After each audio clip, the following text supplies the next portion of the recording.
I watched my 16-year-old son, Marcus, carefully cutting his turkey head down shoulders, hunched in that way that meant he was trying to disappear. The Thanksgiving dinner at my parents' house in suburban Cleveland had been going smoothly until my older brother Brad decided to open his mouth. He looked across the table at Marcus with that smug grin I knew too well and announced loud enough for everyone to hear, "You know, Marcus will probably end up working cleaning jobs since he's so quiet and weird." The entire dining room erupted in laughter. Aunts, uncles, cousins, even my parents chuckled along, but I saw what they missed. Marcus's hands started trembling as he gripped his fork. Growing up, Brad had always been the golden child. 3 years older than me, he was everything our blue-collar family valued. Star quarterback in high school homecoming, king the guy who could walk into any room and own it within minutes. I was the bookworm who spent Friday nights studying while Brad was out partying. Dad would beam with pride talking about Brad's latest touchdown or the girl he was dating while my academic achievements barely registered a nod. After high school, Brad went straight into construction work with our Uncle Tom's company, eventually starting his own business. I took a different path, earning my CPA certification and building a successful accounting practice. For years, we maintained an uneasy peace, but I could feel his resentment simmering beneath the surface, especially after my divorce 3 years ago left me raising Marcus alone. Marcus inherited my quiet nature and love of learning. He maintained a 4.0 GPA, belonged to the National Honor Society, and could solve calculus problems that would make most adults weep. But in our family's world of backslapping extroverts, his intellectual gifts meant nothing. Brad's son Tyler was following in his father's footsteps, playing varsity football and dating the head cheerleader. Marcus preferred chess club and science olympiad. The dinner had started pleasantly enough. Dorothy, my mother, had outdone herself with the traditional spread. The dining room table groaned under the weight of turkey stuffing cranberry sauce and her famous sweet potato casserole.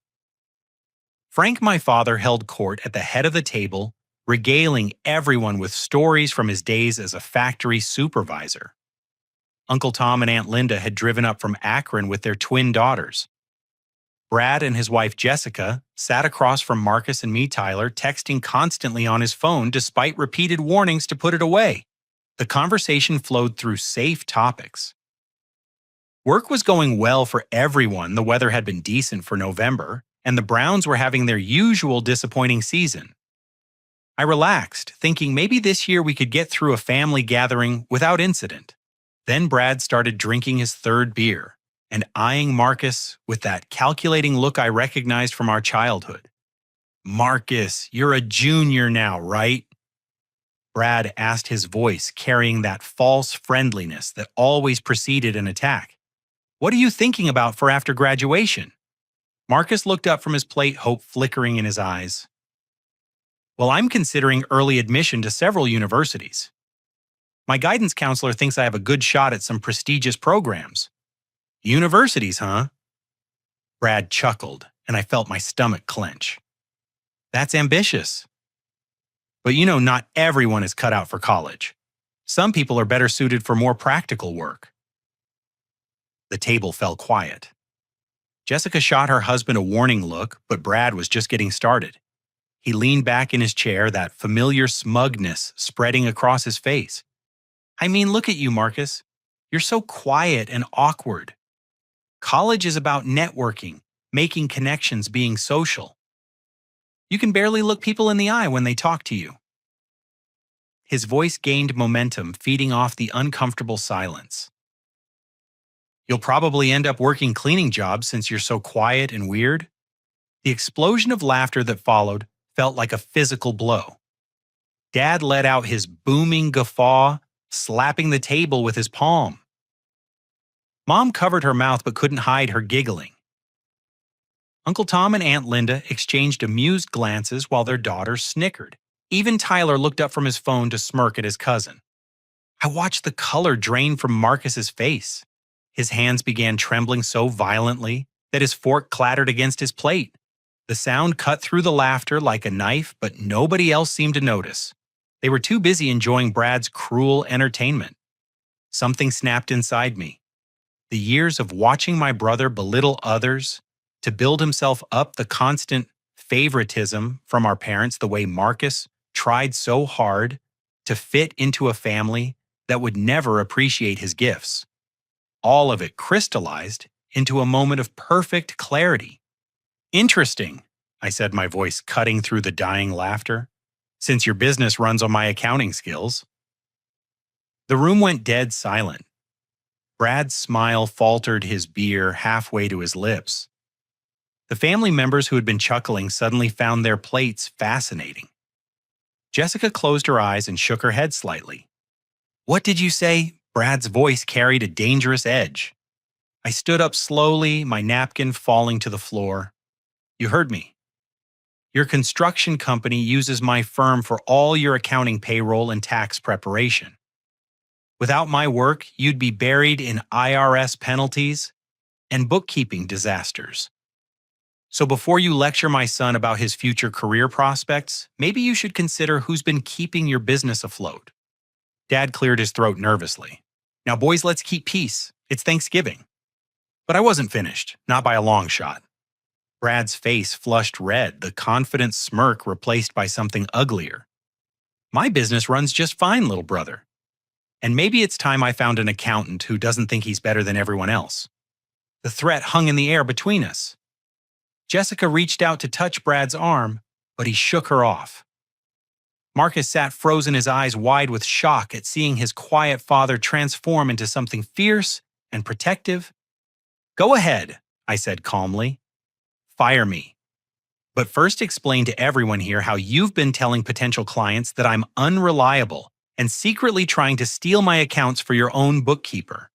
Explain how you've been undermining my reputation while gladly taking my professional expertise." The accusation hit its mark. Brad's face went from red to pale in seconds, confirming what I had only suspected until that moment. The pieces had been falling into place for weeks. Clients asking strange questions about my reliability, mentions of conversations they'd supposedly had with Brad about my work quality, and his newfound confidence in attacking me publicly. "That's ridiculous," Brad stammered, but his voice lacked conviction. "I would never do something like that." "Wouldn't you?" I looked around the table at my family members, their faces now reflecting confusion rather than amusement.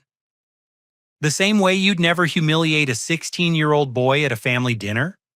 The same way you'd never use family gatherings to tear down people who threaten your ego?" I turned to Marcus, whose hands had finally stopped trembling. "Get your coat, son. We're leaving." As we walked toward the front door, the dining room erupted in concerned voices and heated arguments. I heard Jessica's sharp words to her husband, Dad's flustered attempts to restore order, and Mom's worried questions about what Brad had really been doing. But what mattered most was the sound of Marcus's footsteps beside me, steady and sure for the first time all evening. The 20-minute drive home passed in heavy silence. Marcus stared out the passenger window at the November landscape, bare trees standing like sentinels in the fading daylight. I gripped the steering wheel, my anger slowly giving way to worry. Had I made things worse by confronting Brad so publicly? Would my outburst damage our family relationships permanently? And most importantly, how much had tonight's humiliation hurt my son? We pulled into the driveway of our modest two-story house in Lakewood, a suburb that offered good schools and quiet neighborhoods perfect for single fathers raising academic sons. I turned off the engine, but neither of us moved to get out. The silence stretched until it became unbearable. "I'm sorry," Marcus said quietly, his voice barely above a whisper. "For what?" I turned to face him, confused. "You didn't do anything wrong." "For being embarrassing. For not being like Tyler. For making you have to defend me." His words came out in a rush, years of accumulated shame pouring out. Maybe Uncle Brad is right. Maybe I am too weird for college. Maybe I should just accept that I'll never fit in anywhere. My heart shattered. I reached over and placed my hand on his shoulder, feeling how tense he was. Marcus, look at me. He reluctantly turned his eyes bright with unshed tears. Your Uncle Brad is wrong. He's been wrong about you since the day you were born. You're not weird, you're brilliant. You're not antisocial, you're thoughtful. And you're going to accomplish things that will make him eat every cruel word he's ever said about you. But the whole family laughed, Marcus whispered. They all think I'm a joke. Then they're all wrong too. The fierce protectiveness in my voice surprised even me. And I should have spoken up years ago instead of letting them treat you like you were less important than Tyler's football statistics. We sat in the car for another 10 minutes while Marcus told me things that broke my heart. How Tyler had been spreading rumors at school about our family being losers. How other relatives had made similar comments over the years, always disguised as jokes. How he'd been considering dropping his advanced placement classes because the attention made him uncomfortable. There's something else, Marcus said as we finally headed inside. Mrs. Patterson, my guidance counselor, called yesterday. She wanted to schedule a meeting with both of us about some opportunities she thinks I should consider, but I didn't want to bother you with it. What kind of opportunities?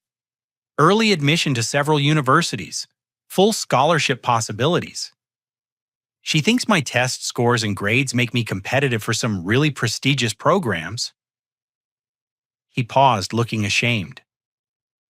But I was thinking maybe I shouldn't apply. I don't want to be a burden if I can't afford it. That night, I lay awake thinking about the years I'd failed my son by trying to keep peace with my family. How many times had I let cutting comments slide by? How many opportunities had Marcus dismissed because he'd internalized their low expectations? And what was Brad really up to with my business clients? The next morning brought unwelcome answers. I arrived at my office in downtown Cleveland to find 3 voicemail messages from longtime clients. The first was from Robert Chen, owner of a small manufacturing company I'd been serving for 8 years. Clyde, I got a strange call from your brother yesterday, asking about your work quality. He seemed concerned that you might be having personal problems affecting your professional judgment. I told him I've never had any issues with your work, but I wanted to check with you directly. Give me a call when you get this. The second message was from Patricia Williams, who owned a chain of local restaurants. Her voice carried confusion and concern. Clyde, I'm not sure what's going on, but someone calling himself Brad Morgan contacted me about switching accounting firms. He claimed you'd been making errors in similar businesses and suggested I might want a second opinion on my books. I've been with you for 6 years and never had a complaint. So I'm wondering if there's something I should know about. Please call me back. The third message made my blood run cold. It was from James Fletcher, a construction contractor, who'd been one of my first clients when I started my practice 12 years ago. Clyde, this is Jim Fletcher. I got a call from someone named Brad who said he was your brother. He told me you've been going through some personal issues since your divorce and that your work quality has been suffering. He offered to review my books for free to make sure everything is accurate. I didn't give him any information, but I'm concerned about what he told me. We've known each other a long time, and I wanted to hear your side before making any decisions about my account. I sat in my office chair staring at the phone messages, the full scope of Brad's betrayal becoming clear. He hadn't just been making casual comments about my reliability. He'd been conducting a systematic campaign to undermine my professional reputation, using our family relationship to gain credibility with my clients. I spent the morning making damage control calls explaining to each client that Brad had no authority to represent me or my practice, and that his claims were completely false. Most were understanding, having worked with me long enough to trust my competence. But I could hear uncertainty in some voices, the seeds of doubt Brad had planted beginning to take root. Then I discovered something even more disturbing. My mail carrier, Pete Santos, stopped by my office during his afternoon route. We developed a friendly relationship over the years, and he looked troubled as he approached my desk. Mr. Morgan? I probably shouldn't be telling you this, but I think someone's been messing with your business mail. Pete glanced around nervously before continuing. Your brother Brad approached me a couple weeks ago. Said you'd asked him to collect some of your mail because you were having trouble getting to the post office. He had this story about you working late hours and missing pickups. My stomach dropped. Did you give him any mail? Just a few pieces. Business envelopes, nothing that looked personal. But something didn't feel right about it. He seemed too eager, you know. And when I asked him about it later, he acted like he didn't know what I was talking about. Which pieces did he take? Pete shifted uncomfortably. A couple letters from what looked like potential clients, some correspondence from the State Revenue Department, and one envelope that had a law firm's return address. I thanked Pete and assured him he'd done the right thing by telling me. After he left, I immediately called my attorney Michael Rodriguez to find out what correspondence I might have missed. Funny you should call, Michael said after I explained the situation. I sent you a letter 3 weeks ago about a potential new client who wanted to discuss their accounting needs. When you didn't respond, I assumed you weren't interested in taking on new business. I never received that letter. There's more. The State Revenue Office sent you a notice about some routine filing requirements that had updates. Missing those deadlines could have caused problems for several of your clients. The implications hit me like a freight train. Brad hadn't just been bad-mouthing me to my clients. He'd been intercepting my mail to sabotage my business operations and steal potential new accounts. And if he'd taken a state revenue notice, he might have access to confidential information about my clients' tax situations. I called Marcus's school to confirm my appointment with Mrs. Patterson for the following week, then spent the rest of the day documenting everything I knew about Brad's interference. If he wanted to play dirty, I needed to be prepared for whatever came next. That evening, Marcus showed me his report card from the first quarter. 4.0 GPA, highest marks in every advanced class teacher, comments that praised his analytical thinking and quiet leadership. This was the kid Brad had dismissed as only suitable for cleaning jobs. Dad, Marcus said, as we reviewed his academic achievements, why does Uncle Brad hate us so much? It was a question I'd been asking myself for years. But looking at my son's gentle, intelligent face, I finally understood. Brad didn't hate us. He feared us. He feared that our quiet competence would eventually overshadow his loud mediocrity. And that fear had driven him to sabotage not just my business, but Marcus's self-confidence. Well, if Brad wanted a war, he was going to get one. But first, I needed to find out just how deep his betrayal went. The next morning brought devastating news. I discovered that Brad had convinced our parents to co-sign a business loan on his behalf, using false information about my supposedly failing accounting practice as justification for why he needed their financial backing. The $50,000 loan had been approved based on Brad's claims that he needed to distance his construction business from my declining professional reputation. Mom called me in tears after finding the loan documents in Dad's desk drawer. Clyde, I don't understand what's happening. Brad told us you were in serious financial trouble and that it was affecting his business. He said you'd asked him not to tell us because you were embarrassed, but that he was worried about the family reputation. Dorothy's voice shook with confusion and guilt. He needed our signatures as collateral for a loan to upgrade his equipment so he wouldn't go down with your practice. We thought we were helping both of you. Mom, my practice is doing fine, better than fine actually. Brad lied to you. But why would he do such a thing? He's your brother. Family doesn't hurt family like this. I wished I had an answer that would make sense to her. How do you explain to a mother that one of her sons has been systematically destroying the other out of jealousy and spite? How do you make someone understand that family bonds don't automatically create loyalty or love? The revelation about the fraudulent loan changed everything. Brad hadn't just been spreading rumors or intercepting mail. He'd committed actual financial fraud using our parents as unwitting accomplices. The money he'd borrowed under false pretenses had been used to expand his business while undermining mine. I hired Michael Rodriguez to investigate the full scope of Brad's actions and begin legal proceedings to protect my practice and my family's financial interests. But even as I took steps to fight back, I knew the damage went far beyond money or business reputation. Marcus had been listening to years of subtle and not so subtle messages that he wasn't good enough, wasn't the right kind of person, wouldn't amount to anything significant. And I'd been complicit by staying silent by choosing family harmony over my son's emotional well-being. That night, I sat Marcus down for the hardest conversation of my life. Son, I owe you an apology. I've been letting your uncle and other family members treat you poorly for years because I was afraid of causing family conflict. I told myself I was protecting you by not making waves, but I was really protecting myself. I was taking the easy path instead of standing up for what was right. Marcus listened intently as I continued. You deserve better than a father who stays quiet when people attack your character. You deserve a father who fights for you, who defends your worth, who makes it clear that you're exactly who you're supposed to be. I paused, gathering courage for what came next. And you deserve to know that your Uncle Brad has been doing much worse things than making cruel comments at dinner. I told him about the intercepted mail, the false statements to clients, the fraudulent loan. I watched his face change from confusion to anger to something harder and more determined. What are we going to do about it?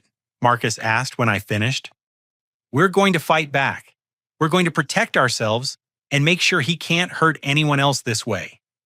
I met his eyes directly. And you're going to apply to every university Mrs. Patterson recommends. You're going to pursue every scholarship opportunity.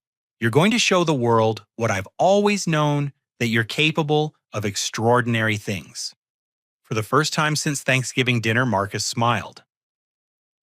The meeting with Mrs. Patterson revealed opportunities that took my breath away. Marcus's guidance counselor, a sharp woman in her 50s with gray hair and kind eyes, spread his academic records across her desk like a proud general displaying battle plans. Marcus is exactly the kind of student these programs are designed for, she explained, pointing to acceptance rates and scholarship criteria. His SAT scores put him in the 99th percentile nationally. His GPA is perfect, and his teacher recommendations are exceptional. But what really makes him stand out is his analytical thinking and his ability to work independently. She showed us early admission opportunities at universities I'd only dreamed about. Carnegie Mellon, MIT, Stanford, University of Chicago. Full scholarship programs that would cover tuition, room board, and even provide stipends for research projects. The application deadlines are coming up quickly, Mrs. Patterson warned.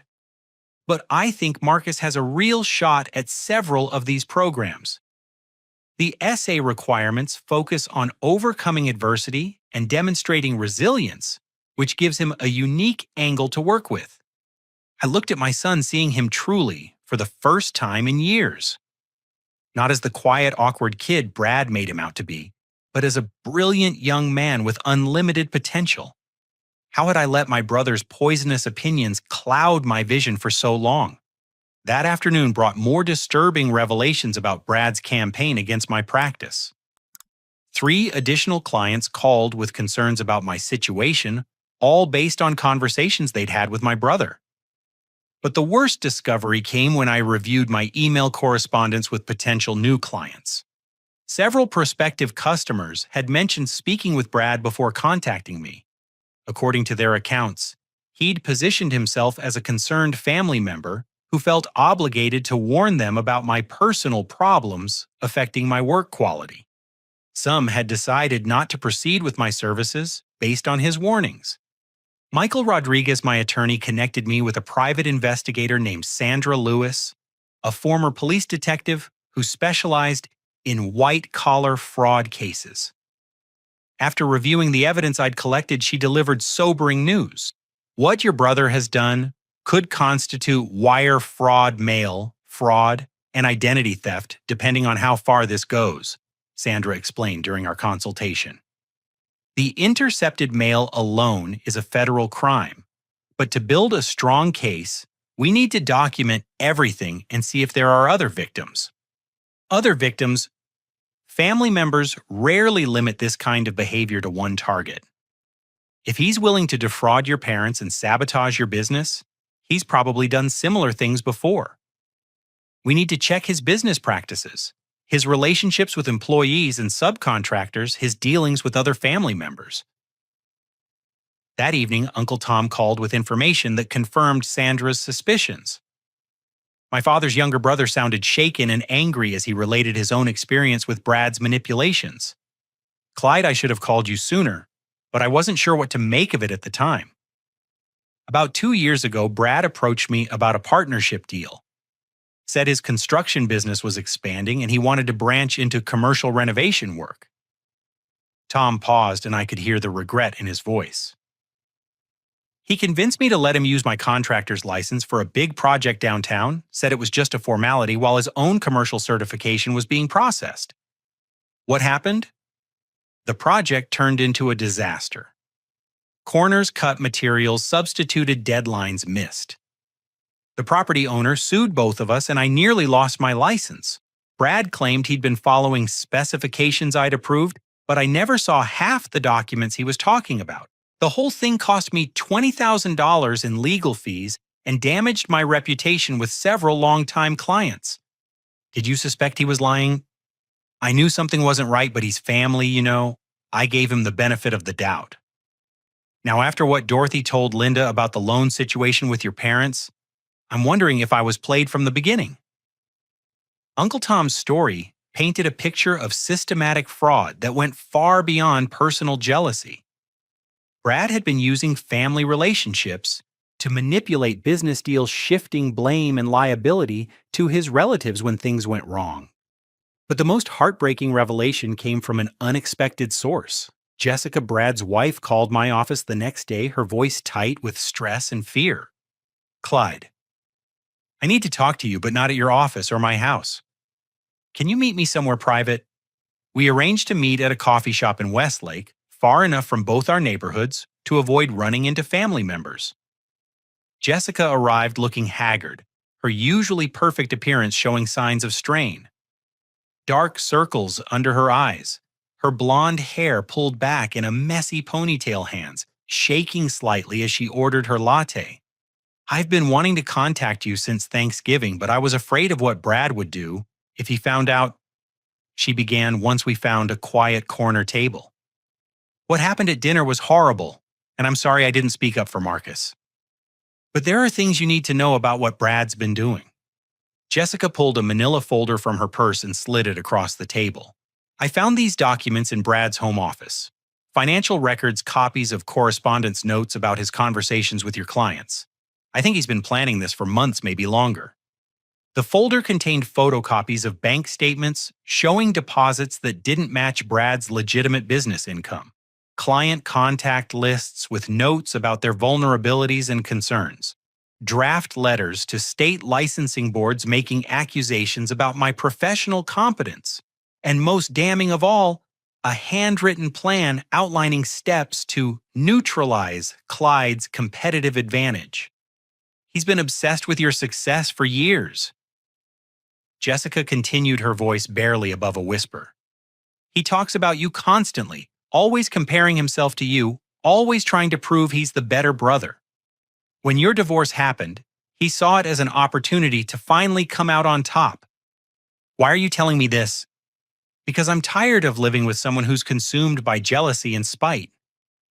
Because what he did to Marcus at Thanksgiving was unforgivable. And because I'm afraid of what he might do next if he's not stopped." She paused, tears forming in her eyes. "I also found evidence that he's been hiding financial problems from me, too. The construction business is in much worse shape than he's admitted. That loan from your parents isn't going toward equipment upgrades. It's keeping him from bankruptcy." The scope of Brad's deception was staggering. Not only had he been sabotaging my practice and defrauding our parents, but he'd been lying to his own wife about the state of their finances.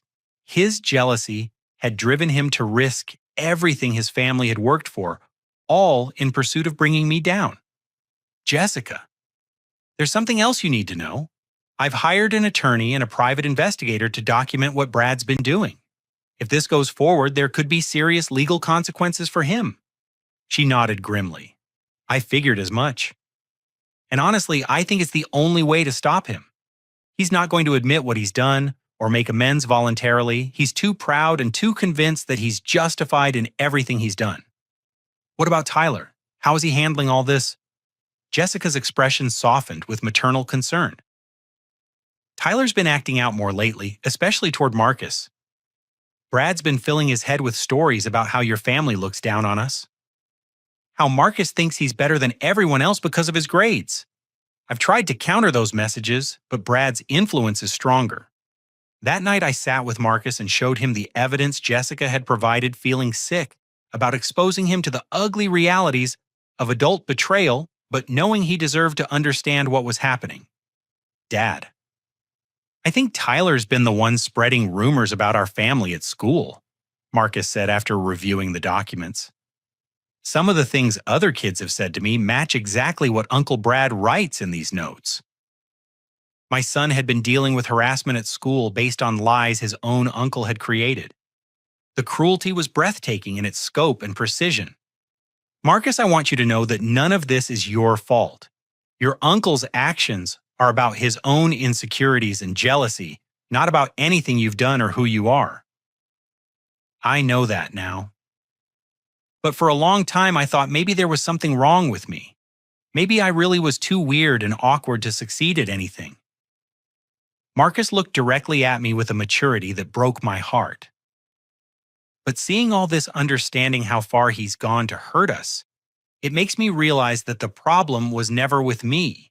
It was with him." The next morning brought news that changed everything. Sandra Lewis called with an update that made my blood run cold. "Clyde, we need to meet immediately. I've discovered that your brother has filed a formal complaint against you with the State Board of Accountancy. He's claiming you've been mismanaging client funds and operating without proper oversight. This could threaten your CPA license and end your career." The complaint had been filed 3 days earlier, using forged client statements and fabricated evidence of financial misconduct. Brad had taken his sabotage campaign to its logical conclusion, attempting to destroy my professional credentials entirely. But Sandra had more disturbing news to share. The investigating officer assigned to your case is someone named David Park. When I ran a background check on him, I discovered some interesting connections. Park went to college with Sarah Mitchell, the bookkeeper Brad's been using for his business. They were roommates for 2 years and have maintained a close friendship ever since. Are you saying the investigation is compromised? I'm saying we need to be very careful about how we proceed. If Park has been feeding information to Sarah, and Sarah has been sharing it with your brother, then they've had advanced knowledge of the investigation process. That would explain how Brad knew exactly what type of evidence to fabricate and when to file his complaint. The web of corruption was deeper and more sophisticated than I'd imagined. Brad hadn't just been spreading rumors or intercepting mail. He'd been orchestrating a complex fraud scheme involving multiple accomplices and government officials. As I hung up the phone, I realized that everything I'd worked for over the past 12 years was hanging by a thread. My professional reputation, my ability to support Marcus, our financial security, all of it could disappear if Brad's plan succeeded. But looking at the evidence Jessica had provided, at the determination in Marcus's eyes, at the support I was receiving from unexpected allies, I knew something else. Brad had finally overplayed his hand. His jealousy and arrogance had driven him to leave a trail of evidence that would ultimately destroy him instead of me. The war was far from over, but for the first time since this nightmare began, I felt like we had a chance to win. The State Board investigation officially began with a letter demanding that I provide extensive documentation of my business practices, client relationships, and financial management procedures within 10 business days. The timeline was deliberately punishing, designed to create maximum disruption to my practice while the investigation proceeded. I immediately retained Jennifer Walsh, a specialist attorney who focused exclusively on professional licensing defense. Jennifer had spent 15 years defending accountants, doctors, engineers, and other licensed professionals against board complaints, and her track record was impressive. The good news is that fabricated complaints usually contain inconsistencies that become obvious under scrutiny, Jennifer explained during our emergency consultation. The bad news is that the investigation process itself can damage your reputation even if you're ultimately cleared of all charges. She was right. Within days of the board's inquiry, becoming known 3 longtime clients decided to suspend our working relationship until the matter is resolved. 2 potential new clients chose other accounting firms after hearing about the investigation. The financial impact was immediate and severe, but the personal cost was even higher. Marcus came home from school looking defeated, his usual quiet confidence replaced by visible anxiety. Dad, some kids at school are saying our family is being investigated for stealing money. Tyler's been telling everyone that you're probably going to jail. Marcus's voice cracked with emotion. Mrs. Patterson pulled me aside today to ask if everything was okay at home. She's worried the stress might affect my college applications. The timing was deliberately cruel. Marcus's early admission deadlines were approaching rapidly, and the emotional turmoil was threatening to derail everything we'd worked toward. I watched my son struggle with standardized test prep while worrying about whether his father was actually a criminal. That night, I made a decision that would change everything. Instead of just defending against Brad's attacks, I was going to go on the offensive. Sandra Lewis had continued her investigation into Brad's business practices and discovered evidence of a pattern of fraud that extended far beyond his campaign against me. She arranged a meeting to present her findings, and what she'd uncovered was staggering in its scope. Your brother has been running what amounts to an elaborate shell game for at least 3 years. Sandra explained, spreading documents across the conference table in Jennifer Walsh's office. He uses legitimate construction contracts as cover for side deals that involve inflated billing material substitutions and kickback schemes. The document showed how Brad had been systematically overbilling clients while providing substandard materials and workmanship. He'd created fake invoices for supplies that were never delivered charged for premium materials, while actually using cheaper alternatives, and required subcontractors to pay him under the table for the privilege of working on his projects. But here's where it gets really interesting, Sandra continued. He's been using information stolen from your client files to bid on similar projects. The mail interception wasn't just about sabotaging your business. It was about gaining access to proprietary financial information he could use for competitive advantage. Jennifer Walsh leaned forward intently. Sandra, are you saying he's been using stolen client data to underbid competitors? Exactly. He knows their cost structures, their profit margins, their cash flow challenges. He can undercut their bids because he has inside information about their operations. Sandra pulled out another folder. And there's more. Remember that state revenue notice he intercepted? It contained updated filing requirements that could have affected several of your clients' tax situations. Brad has been using that information to approach those same clients with warnings about potential compliance issues. The picture became clear. Brad had been positioning himself as a helpful family member, alerting my clients to problems I'd supposedly missed, problems he knew about only because he'd stolen the correspondence that would have allowed me to address them proactively. We have enough evidence here to file federal charges, Jennifer observed. Wire fraud, mail fraud, identity theft, conspiracy. But there's something else we need to consider. She showed us a copy of the complaint Brad had filed with the state board. The level of detail was far beyond what a construction contractor should know about accounting regulations and investigation procedures. Someone with inside knowledge of the board's processes helped him prepare this complaint. The language, the specific accusations, the timing of the filing, it all suggests professional guidance from someone familiar with how these investigations work. That's when Sandra revealed her most damning discovery. I've been monitoring communications between Sarah Mitchell and David Park, the investigating officer. They've been exchanging personal emails and text messages throughout the investigation process. Park has been providing Sarah with confidential information about the board's procedures and evidence requirements. That's a clear violation of investigation protocols, Jennifer said grimly. If we can prove collusion between the investigating officer and your brother's associate, it would invalidate the entire proceeding. But catching Park and Sarah in their corruption scheme required patience and careful documentation. Meanwhile, the investigation continued to damage my reputation and threaten my livelihood. The stress began taking its toll on our entire family.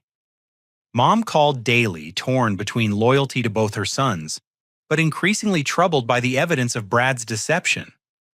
Dad retreated into stubborn silence, unwilling to believe that his golden child could be capable of such systematic betrayal. The worst moment came when Marcus broke down during a college interview conducted over video conference. The interviewer from Carnegie Mellon had asked about his family support system, and Marcus started crying as he tried to explain that his father was dealing with some business challenges but is completely honest and hardworking. I watched my brilliant son struggle to defend my integrity while his own future hung in the balance, and something inside me hardened into steel resolve. Brad's jealousy had driven him to attack not just me, but an innocent teenager whose only crime was being intellectually gifted and emotionally sensitive. That evening, I called a family meeting that included Uncle Tom, Aunt Linda, and even Frank and Dorothy. It was time to lay all the cards on the table. We gathered in my parents' living room, the same space where countless family celebrations had taken place over the years, but tonight felt different, charged with tension and unspoken accusations. I've asked you all here because our family is facing a crisis that goes far beyond a disagreement between brothers. I began my voice steady, despite the emotional weight of what I was about to reveal. Brad has been systematically committing fraud, and it's time everyone understood the scope of what he's done. I presented Sandra Lewis's findings methodically document by document, showing the pattern of deception that had been hidden behind Brad's confident exterior: the forged loan application, the intercepted mail, the stolen client information, the coordinated attack on my professional license. Frank sat in his recliner, his face growing paler with each revelation. Dorothy clutched a tissue tear streaming down her cheeks as she realized how thoroughly she'd been manipulated. Uncle Tom's expression shifted from skepticism to anger as he recognized parallels to his own experience with Brad's partnership proposal. "This can't be true," Frank finally said, but his voice lacked conviction. "Brad wouldn't do these things.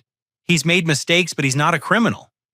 "Dad, look at the evidence," I replied gently. "Look at the bank records, the email trails, the witness statements. This isn't speculation or family conflict. This is documented fraud. Aunt Linda spoke up for the first time." "Frank, I've been worried about Brad's behavior for years. The way he talks about Clyde, the resentment, the constant need to prove he's better? This doesn't surprise me as much as it should." The room fell silent as the weight of the evidence settled over everyone. Then Dorothy asked the question that had been haunting me for weeks. "What happens to Tyler?" "He's just a teenager. If his father goes to prison, how do we protect him from all this?" It was a fair question that cut to the heart of why this situation was so tragic. Brad's actions had put his own son at risk, potentially destroying Tyler's future along with his own. "Jessica is filing for divorce and full custody," I explained.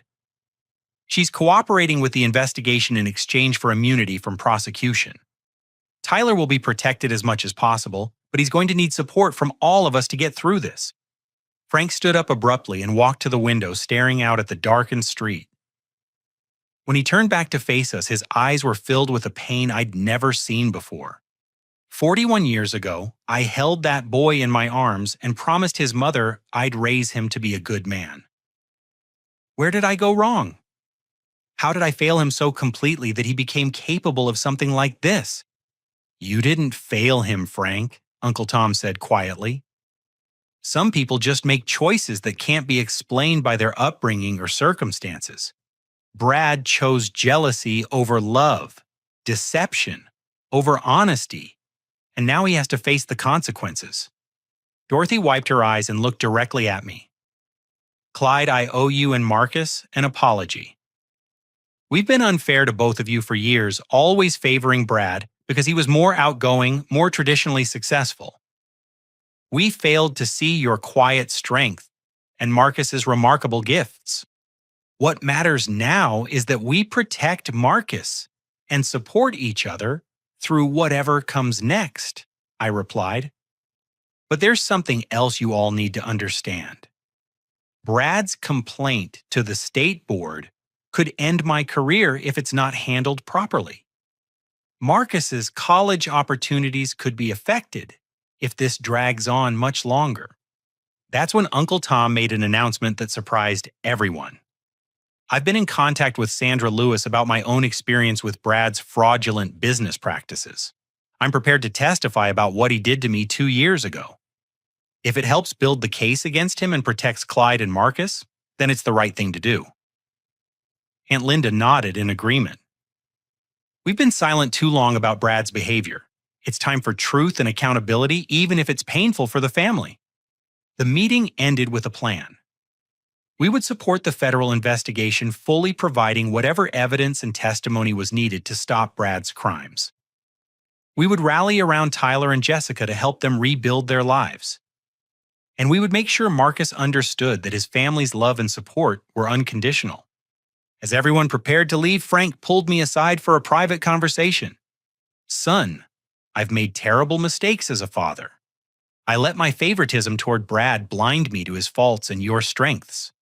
I don't know if I can ever make up for the damage I've caused, but I want you to know that I'm proud of the man you've become and the father you are to Marcus. It was the first time in my life that Frank had told me he was proud of me.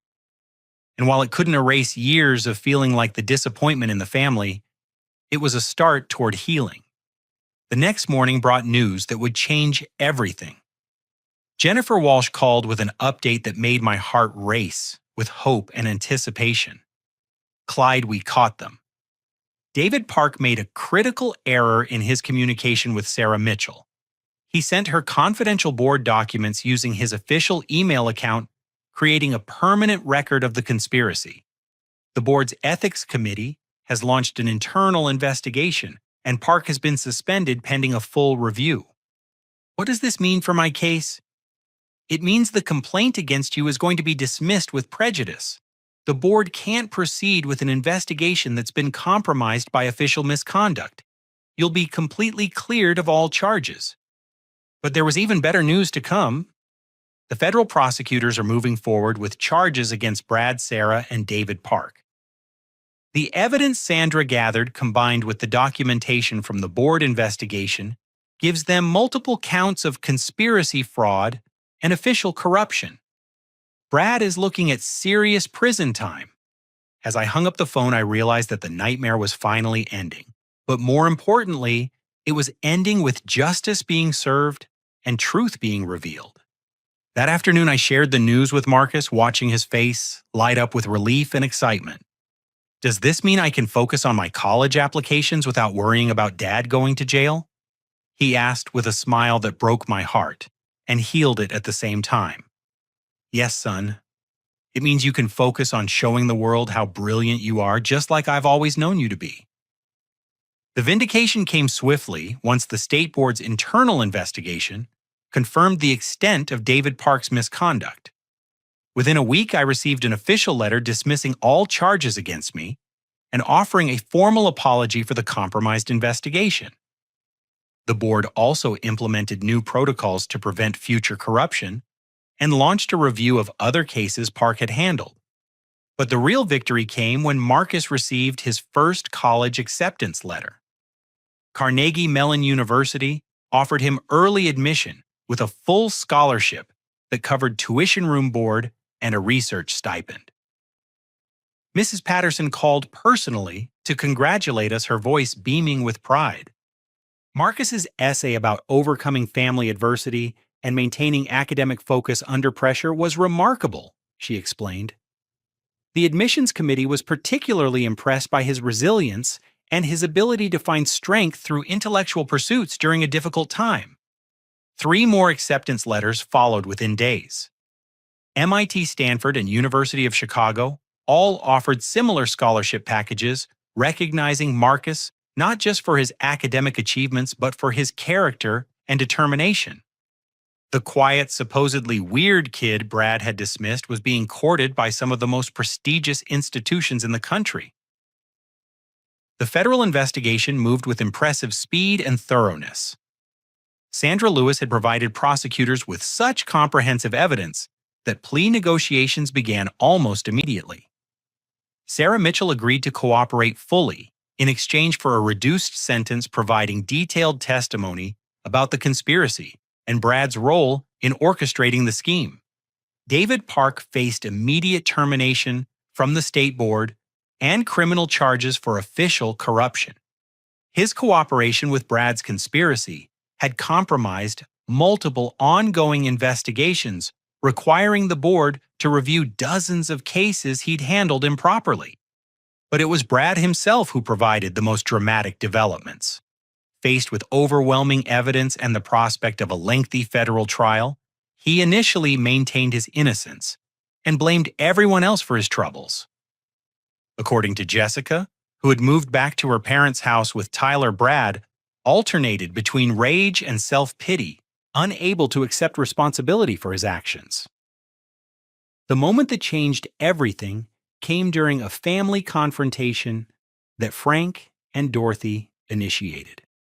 My parents, finally understanding the full scope of Brad's betrayal, demanded that he come clean and attempt to make amends for the damage he'd caused.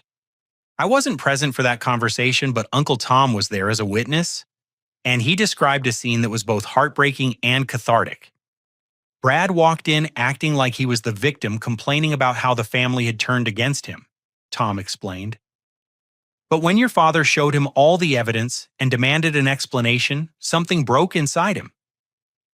According to Tom's account, Brad finally admitted to everything. The mail interception, the client sabotage, the fraudulent loan application, the conspiracy with Sarah and David Park.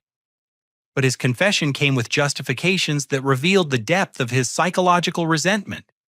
He told your parents that he'd always felt inferior to you academically and professionally, Tom continued. Said he was tired of being the dumb brother who only knew construction work while you had the fancy degree and white-collar career. He convinced himself that you looked down on him and that everything you'd achieved was somehow taken away from what he deserved. The twisted logic of Brad's jealousy was both pathetic and infuriating. He'd destroyed relationships, committed multiple felonies, and traumatized his own family because he couldn't accept that success comes in different forms, and that his brother's achievements didn't diminish his own worth. Frank's response to Brad's confession was swift and final. You're no longer welcome in this house until you've served your sentence and made full restitution to everyone you've hurt. I won't have a criminal using family loyalty as an excuse for destroying innocent people. It was the first time in 41 years that Frank had chosen one son over the other, and he'd chosen justice over favoritism. The legal resolution came faster than anyone expected. Faced with federal charges that could result in decades in prison, Brad accepted a plea agreement that sentenced him to 7 years in federal prison with full restitution required for all victims. Sarah Mitchell received 4 years for her role in the conspiracy, and David Park was sentenced to 3 years plus permanent disbarment from government service. Jessica's divorce proceedings moved forward smoothly, with Brad offering no contest to her requests for full custody of Tyler and division of assets. She would be able to keep their house and start fresh with her son, away from the chaos Brad had created. But the most significant development was Tyler's reaction to learning the truth about his father's actions. Jessica arranged a meeting between Tyler and Marcus, giving the cousins a chance to address the bullying and harassment that had damaged their relationship. The conversation took place in our backyard on a crisp December afternoon, with both boys nervous but determined to clear the air. Tyler, who looked remarkably like his father, but without the underlying arrogance, spoke first. "Marcus, I owe you a huge apology. I said terrible things to you and about your family because my dad was filling my head with lies. I know that's not an excuse, but I want you to understand that I believed what he was telling me." Marcus, displaying the maturity that had always set him apart, responded with characteristic thoughtfulness. "I understand why you did what you did. And I don't hate you for it. But I need you to know how much it hurt, especially when other kids at school started treating me like I was some kind of loser. I know and I'm sorry. I've already talked to everyone at school and told them I was wrong about your family. I also told them about your college scholarships and how smart you actually are." Tyler paused, struggling with his next words. "I guess I was jealous too, just like my dad. You make everything look easy and I have to work twice as hard just to get average grades. Being smart in school doesn't make someone better than anyone else," Marcus replied. "You're good at things I could never do. You're confident, you're social, you're a natural leader. We just have different strengths." The conversation between the boys lasted for over an hour, covering years of misunderstandings and hurt feelings.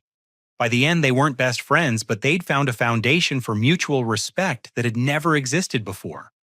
Tyler's transformation over the following weeks was remarkable to witness. Freed from his father's toxic influence and bitter competitiveness, he began to show genuine curiosity about Marcus's academic achievements and college plans. He even asked Marcus to help him with his own college preparation, recognizing that his cousin's success was something to learn from rather than resent. The changes in our extended family were equally profound. Frank and Dorothy began attending counseling sessions to understand how their favoritism had contributed to the family dysfunction.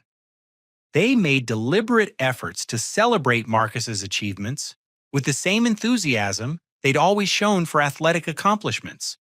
Uncle Tom and Aunt Linda became vocal advocates for Marcus, sharing news of his college acceptances with pride and making sure everyone understood what an exceptional young man he was. The family members who had laughed at Brad's cruel comments during Thanksgiving dinner now seemed embarrassed by their complicity and eager to make amends. Most importantly, the professional consequences of Brad's actions extended far beyond his personal punishment. The State Board of Accountancy implemented new oversight procedures to prevent future corruption. The federal prosecutors used the case as a model for investigating similar white-collar fraud schemes. And several of Brad's former victims were able to recover financial losses through the restitution process. My own accounting practice not only survived the crisis, but actually grew stronger as a result. The publicity surrounding the case, while initially damaging, ultimately demonstrated my integrity and professionalism under pressure. Several new clients specifically sought out my services because they'd heard about how I'd handled the situation with dignity and determination. But the most rewarding outcome was watching Marcus regain his confidence and embrace his potential without reservation. The young man who had been told he was only suitable for cleaning jobs was now fielding scholarship offers from the most prestigious universities in the country. In late December, Marcus made his final decision about college, choosing MIT's early admission program with a focus on computer science and business ethics. His essay for the scholarship application, titled "Learning Truth from Lies: How Family Crisis Taught Me the Value of Integrity," earned recognition from the admissions committee as one of the most compelling personal statements they'd received that year. The night before Christmas Eve, as we decorated our tree and prepared for a holiday celebration that would be very different from previous years, Marcus asked me a question that showed how much he'd grown through this experience. "Dad, do you think Uncle Brad will ever understand what he did wrong, or will he always blame other people for his problems?" It was a profound question that went to the heart of personal responsibility and human nature. I considered my answer carefully before responding. I think Brad is too invested in seeing himself as a victim to truly accept responsibility for his choices. But what matters isn't whether he changes, it's whether we learn from what happened and make sure we never let jealousy and resentment poison our own hearts. Marcus nodded thoughtfully. I feel sorry for him in a way. He spent so much energy hating us that he never appreciated what he actually had. Tyler's a good kid. Jessica loved him. He had a successful business before he destroyed it with greed. He threw all of that away because he couldn't stand to see us succeed. My son's insight and compassion, even towards someone who had caused him significant harm, reminded me that we had truly emerged from this crisis stronger and wiser than before. The new year brought developments that exceeded even my most optimistic expectations. The federal prosecutors decided to use Brad's case as part of a larger investigation into white-collar fraud networks, leading to the discovery of several related schemes involving corrupt officials and fraudulent business practices across multiple states. The investigation revealed that Sarah Mitchell had been running similar operations in 3 other cities, before settling in Cleveland, always targeting professional service providers who had access to valuable client information. David Park had been taking bribes to manipulate board investigations for over 5 years, compromising dozens of legitimate practitioners while protecting actual wrongdoers. The scope of the conspiracy was so extensive that it attracted national media attention. Several business journals ran feature stories about the case, praising the thoroughness of the investigation and highlighting the importance of professional integrity in small businesses. But more importantly for our family, the media coverage brought unexpected recognition for Marcus and his academic achievements. A reporter from the Cleveland Plain Dealer interviewed him about overcoming adversity during his senior year of high school, and his story resonated with readers across the region. Marcus Morgan represents the kind of resilience and determination that makes America great, the article concluded. Despite facing family turmoil and personal attacks, he maintained his focus on academic excellence and earned scholarships to multiple prestigious universities.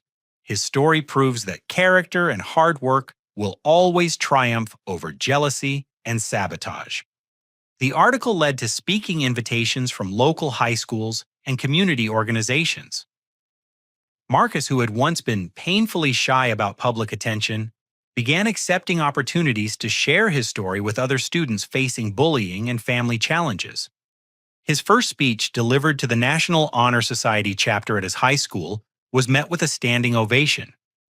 Mrs. Patterson later told me that several students approached her after Marcus's presentation saying they'd been inspired to pursue more challenging academic goals despite social pressure to conform. The transformation in Marcus's confidence was remarkable to witness. The quiet, withdrawn teenager who had trembled during Brad's Thanksgiving attack had become a thoughtful young man who could speak eloquently about resilience, integrity, and the importance of staying true to your values under pressure. Meanwhile, the legal consequences continued to unfold for Brad and his co-conspirators. Federal investigators discovered that the $50,000 loan Brad had fraudulently obtained using our parents' signatures was just one of several similar schemes he'd operated over the previous 3 years. Additional charges were filed against Brad for tax evasion, bankruptcy fraud, and racketeering. His sentence was extended to 12 years in federal prison, with enhanced penalties due to his leadership role in the conspiracy and his use of family relationships to facilitate crimes. Sarah Mitchell, facing additional charges related to her activities in other cities, saw her sentence increase to 8 years. David Park received the maximum penalty of 7 years plus permanent disbarment from any government position. The restitution requirements meant that Brad would be financially responsible for hundreds of thousands of dollars in damages to victims across multiple states.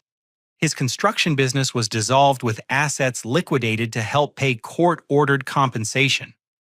But perhaps the most significant development was the impact on Tyler's relationship with his extended family. Free from his father's toxic influence, Tyler began to flourish in ways that surprised everyone who knew him. He approached me privately in early February with a request that demonstrated remarkable maturity for a 17-year-old. Uncle Clyde, I know this might sound weird, but I was wondering if you could help me understand what my dad did wrong from a business perspective. I mean, I know he broke the law and hurt people, but I want to make sure I never make similar mistakes in my own life. I spent several afternoons that winter explaining business ethics, professional responsibility, and the importance of treating competitors and clients with respect and honesty. Tyler listened intently, asking thoughtful questions and taking notes as if he were studying for an exam. I think I understand now why Dad was so angry all the time, Tyler said during one of our conversations. He saw business as a zero-sum game where your success meant his failure. He never considered that there was room for both of you to succeed in different ways. Tyler's insights were remarkably mature, and I realized that Brad's downfall had actually freed his son from inheriting the same destructive mindset that had poisoned so many relationships. Jessica began dating a kind man named Robert, who worked as an elementary school teacher and treated Tyler like his own son. The contrast between Robert's gentle, supportive approach and Brad's competitive, manipulative behavior was striking, and Tyler thrived under the influence of a positive male role model. The healing process extended throughout our extended family as well. Uncle Tom and Aunt Linda became regular fixtures at family gatherings, no longer walking on eggshells around Brad's volatile mood swings. Their twin daughters, who had always been intimidated by Brad's aggressive personality, began to open up and participate more actively in family conversations. Frank and Dorothy made deliberate efforts to rebuild their relationships with both Marcus and me. They attended his high school graduation ceremony where he was named valedictorian and received multiple academic awards. The pride on their faces as they watched their grandson accept recognition for his achievements was genuine and deeply moving. But the most profound change was in Frank's understanding of what it meant to be a successful man and father. He pulled me aside after Marcus's graduation ceremony for a conversation that brought tears to my eyes. Clyde, I spent 40 years thinking that success meant being the loudest voice in the room, the guy who could dominate every conversation and situation. I thought Brad represented everything I wanted in a son because he had that kind of aggressive confidence. Frank paused, struggling with emotions he'd rarely shown. But watching you handle this crisis with dignity, watching Marcus achieve things I never dreamed possible, I realize I had it completely backwards. Dad, you did the best you could with what you understood at the time. No, son, I failed you both. And I almost lost the chance to know the remarkable man you've become, and the extraordinary young man Marcus is. Frank's voice shook with regret. I can't change the past, but I want to spend whatever time I have left being the father and grandfather you both deserve. The conversation marked the beginning of a new relationship between Frank and me, one based on mutual respect, rather than childhood dynamics and unconscious favoritism. We began having regular dinners together discussing everything from current events to business challenges to his hopes for Marcus's future. Dorothy, meanwhile, became one of Marcus's biggest supporters and advocates. She kept scrapbooks of his academic achievements, newspaper articles about his scholarship success, and letters of recommendation from teachers and college professors. Her fierce pride in her grandson's accomplishments made up for years of lukewarm support. The spring of Marcus's senior year brought a steady stream of recognition and opportunities. He was selected as a National Merit Scholar, received the state's highest academic achievement award, and was chosen to speak at the regional graduation ceremony representing all high schools in northeastern Ohio. But the honor that meant the most to him came from an unexpected source. The Cleveland business community established a scholarship fund in Marcus's name for academically gifted students facing family adversity. The annual award would provide college support for young people who demonstrated resilience and integrity under pressure. I want future recipients to understand that being different, being quiet, being intellectually curious are strengths, not weaknesses, Marcus said during the scholarship fund announcement. And I want them to know that sometimes the greatest gift our challenges give us is the chance to discover who we really are when everything else is stripped away. His words reflected a wisdom and perspective that would serve him well in college and beyond. The boy who had once believed he might only be suitable for cleaning jobs was now creating opportunities for other young people to pursue their academic dreams. Meanwhile, my accounting practice continued to grow and evolve. I developed a specialty in helping small businesses recover from fraud and financial abuse, drawing on my own experience to guide other entrepreneurs through similar crises. The work was deeply satisfying because it allowed me to transform our painful experience into something that could help others. Every client I assisted in rebuilding after betrayal or corruption felt like a small victory over the forces that had tried to destroy our family. I also began speaking at professional conferences about ethics and small business, sharing lessons learned from Brad's attempted sabotage. The presentations were well received, leading to consulting opportunities and additional clients who valued integrity and transparency in their business relationships. But the most rewarding development was the relationship Marcus and I built through this shared experience. The crisis had forced us to communicate openly about difficult topics, creating a foundation of trust and mutual respect that would last for the rest of our lives.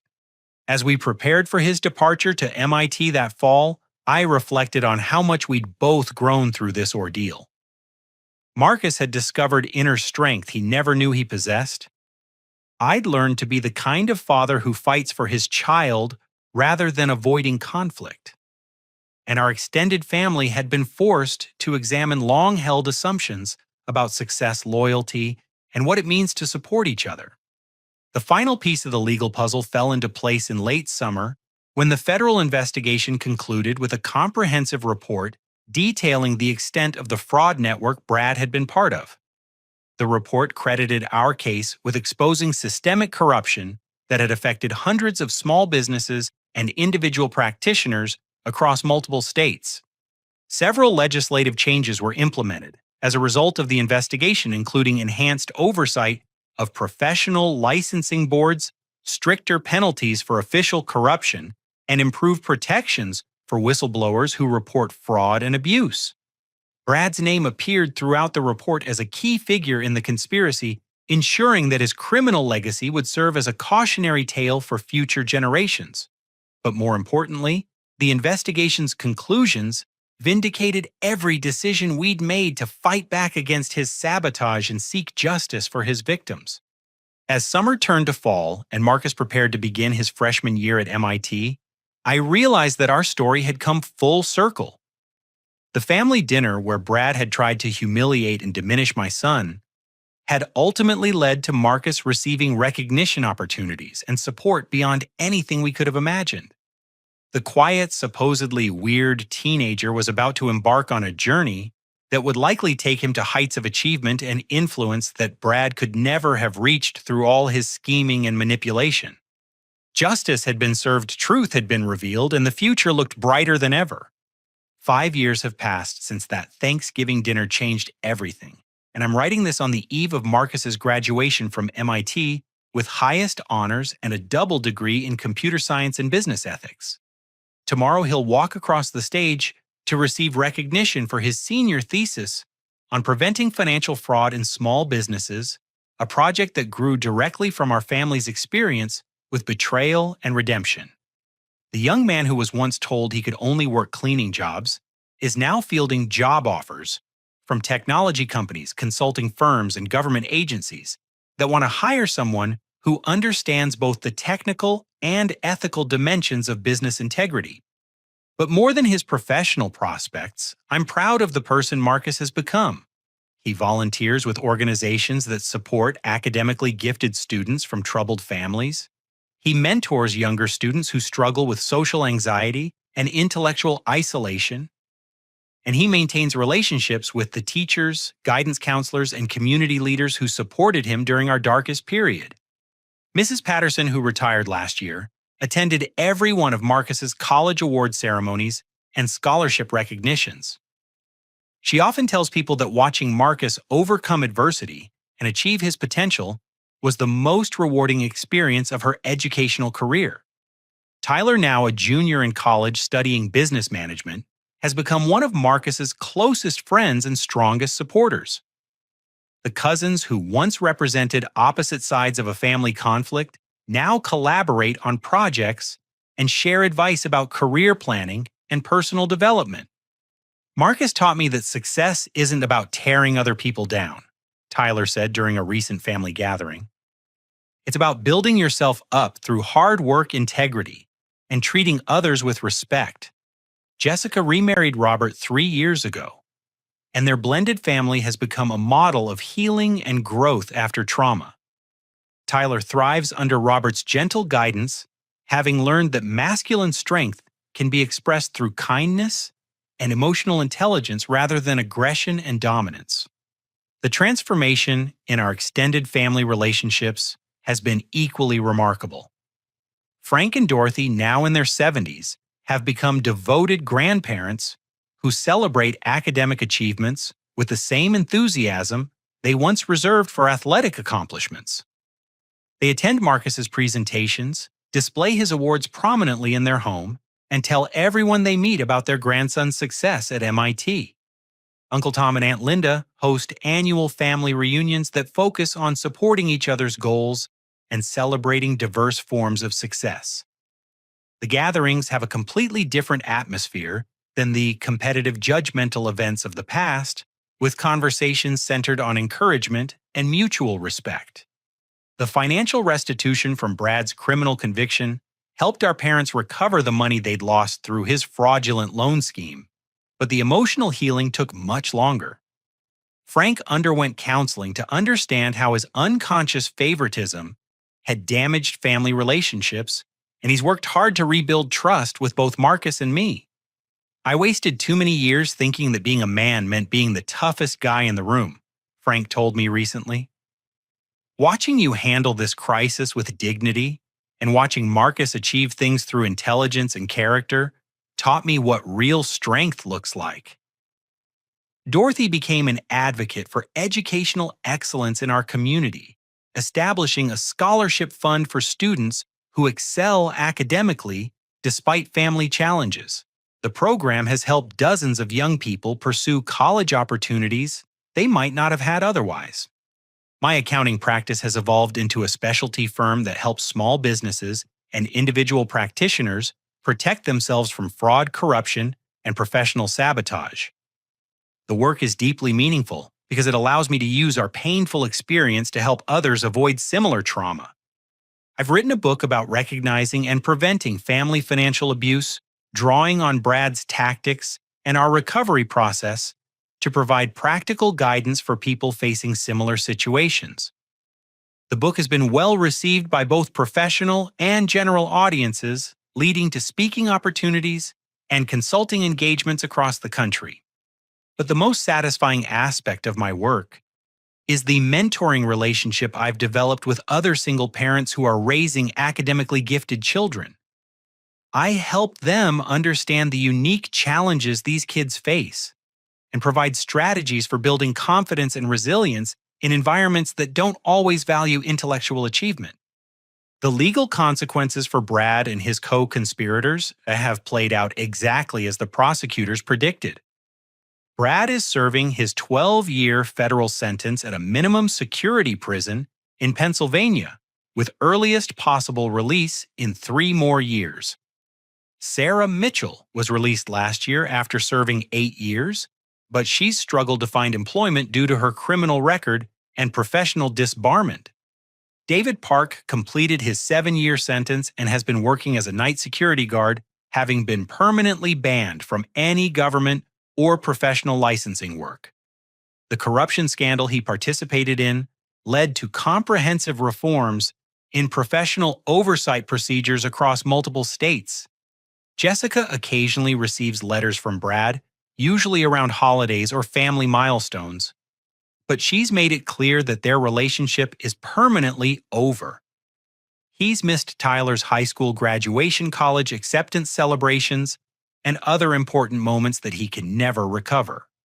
I feel sorry for him sometimes, Tyler told me recently. He destroyed his own life because he couldn't handle other people's success. But I can't let his choices define my future or hold me back from becoming the person I want to be.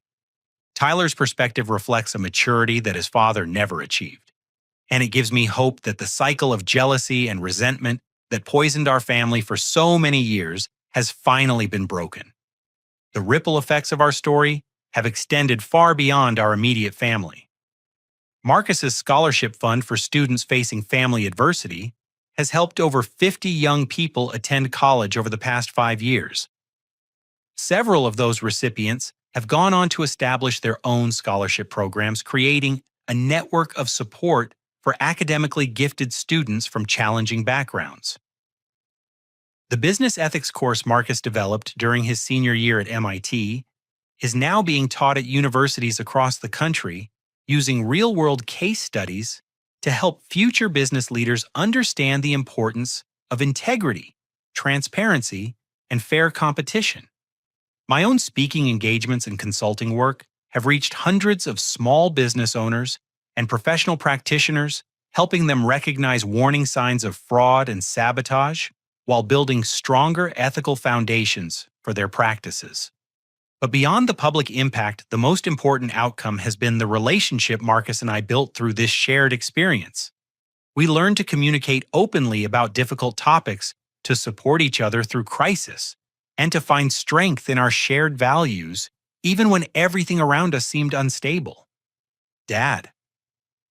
I know this sounds strange, but I'm actually grateful for what Uncle Brad put us through, Marcus said during a recent conversation. Not for the pain he caused, but for the opportunity it gave us to discover who we really are when everything else is stripped away. His words reminded me of something I'd learned during those dark months when our family was falling apart. Sometimes the greatest gift our challenges give us is the chance to choose who we want to be when faced with adversity. We can choose bitterness or growth, revenge or justice, isolation or connection. Or Marcus chose growth, justice, and connection, and those choices have shaped him into someone who will make a positive difference in the world. He's planning to start his own technology company focused on developing systems that help small businesses detect and prevent fraud, directly addressing the problems that almost destroyed our family. Tomorrow, as I watch my son graduate from one of the world's most prestigious universities, I'll think about that Thanksgiving dinner 5 years ago when Brad tried to diminish Marcus's future with cruel words and family laughter. I'll remember my son's trembling hands, the sound of mockery filling our parents' dining room, and the moment I realized I had to choose between family peace and my child's dignity. I chose my son. And that choice changed everything. It led to justice being served, truth being revealed, relationships being healed, and opportunities being created. Most importantly, it led to Marcus understanding that his quiet strength, intellectual gifts, and compassionate nature are exactly the qualities the world needs. The young man who was told he could only work cleaning jobs is about to graduate as the valedictorian of his MIT class with job offers from companies that will pay him more in his first year than Brad's construction business ever earned in its best year. But more than the external recognition, Marcus has developed the inner confidence and moral clarity that will guide him through whatever challenges lie ahead. As for Brad, he sits in federal prison, having lost his family, his business, his freedom, and his reputation. His jealousy and resentment cost him everything he once valued, while the nephew he tried to destroy has achieved success beyond anything Brad ever dreamed possible. The contrast between their paths serves as a powerful reminder that we become what we choose to focus on. Brad focused on his brother's success and let that focus poison his own life. Marcus focused on his goals and values, and that focus has led him to achievements that honor both his potential and his character. Our family story proves that standing up to bullies, even when they're family members, is sometimes the most loving thing you can do. It protects the innocent, serves justice, and creates opportunities for healing and growth that wouldn't exist otherwise. The next time someone tries to tell you that keeping peace is more important than defending truth, remember what happened when one father decided his son's dignity was worth fighting for. Remember that silence in the face of cruelty isn't peace at all. It's just another form of violence. And remember that sometimes the people who try hardest to diminish your light are the ones who are most afraid of what your brightness reveals about their own darkness. Marcus graduates tomorrow with the world at his feet and the character to make the most of every opportunity ahead. The boy who trembled during a family dinner has become a young man who will never tremble again, no matter what challenges he faces. That's what happens when someone loves you enough to fight for your future, even when the fight seems impossible to win. What moments in your own life have forced you to choose between keeping peace and defending what's right? Have you ever had to stand up to family members or close friends who tried to diminish your dreams or potential? How did you find the courage to protect yourself or someone you love from people who should have been supporting you instead of tearing you down? I'd love to hear your stories in the comments below. Share your experiences of overcoming family conflict, workplace sabotage, or personal betrayal. Let others know how you found strength during difficult times and what you learned about yourself in the process. If this story resonated with you, please like this video to help others find it who might need to hear this message. Subscribe to my channel for more stories about resilience, family dynamics, and standing up for what's right even when it's difficult. And please share this story with anyone you know who might be facing similar challenges. Sometimes knowing that others have walked this path and emerged stronger on the other side can provide the courage needed to take that first difficult step toward defending yourself or someone you love.